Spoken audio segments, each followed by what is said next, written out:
This is a 2020 Silverado 2500, leveled on 37s. I'm going to explain what lift I used, how I did it, and any tips. So to start off in the front, this is a level. I used the factory torsion keys, as you can see right there. So what I did, I just cranked those factory torsion keys almost all the way. And then the problem with that is your old upper control arms, factory ones, will contact the frame right there on that bump stop. I used Ready Lift's new upper control arms that have the angle adjustment to where it keeps the ball joint at a good angle and it doesn't contact the frame. For shocks in the front, I went with a Rough Country N3 shock for the 2.5 to 3 inch lifts. Now, I could have kept it like that and just had a 3-inch level in the front and nothing in the rear, but I do tow a lot and I still want that factory rake to where it's lower in the front and taller in the rear. So what I did to do that was I went to Rough Country and got a 2.5 inch rear lift block, as you can see right there. So it came with the U-bolts and everything. I want to say it was like 90 bucks or so, which isn't bad for a lot of lift blocks. And then a problem that I was having was my rear shocks were maxing out to where whenever I went over a speed bump, the truck would want to travel up and it would just like hit a brick wall basically, and it would be super rough and the shocks would max out. So these are the Rough Country N3 0 to 3 inch shocks. For wheels, I just kept the factory 20-inch wheels. And then for tires, this is a 37 1350 20 Nitto Trail Grappler. This is a mud tire. It does have about, I'd say 7/8 to an inch of tread in there. So I think it'll last a long time.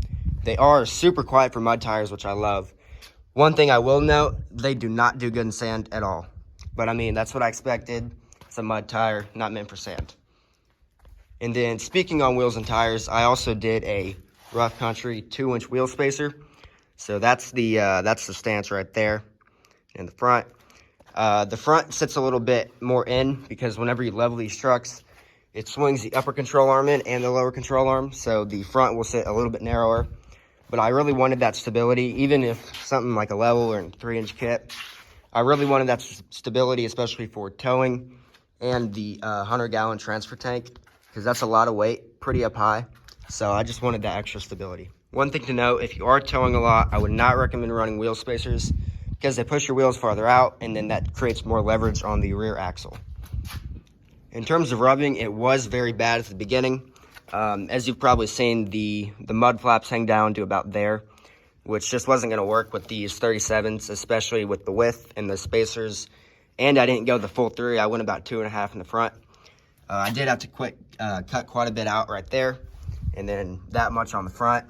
There was a little bracket just like that one right there that I also had to cut. And then this, of course. And then thank God I didn't get into the engine block heater. One thing I did just a few days ago, I was doing a lot of off-roading and turning tight and compressing the suspension. Basically, one of these tread blocks caught that fender well and ripped it up to where now it rubs really bad. I'm going to have to go put a self-tapping screw into the frame right there or just cut it. And then here's a couple shots on stance. So it is like kind of wide, but not like stupidly wide, which I like. And then I also did take the running boards off. It gives it a beefier look. And then I'll step back in a second and get a shot from farther away.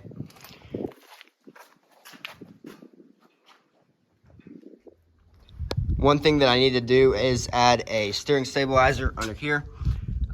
This has really bad bump steer. Bump steer is when you hit a hole or something, pothole on the road, or just a bump. Basically, since your suspension is at different angles, your wheel tends to be more loose, and when you hit bumps, your wheel will go left or right and have a really bad jerk to it. So the main reason I went with a Bubba setup, as they're known, is because of the usability and the larger tires. Larger tires get me through and over things that I wouldn't normally be able to get over or through. I also like the width for traction. It's pretty nice.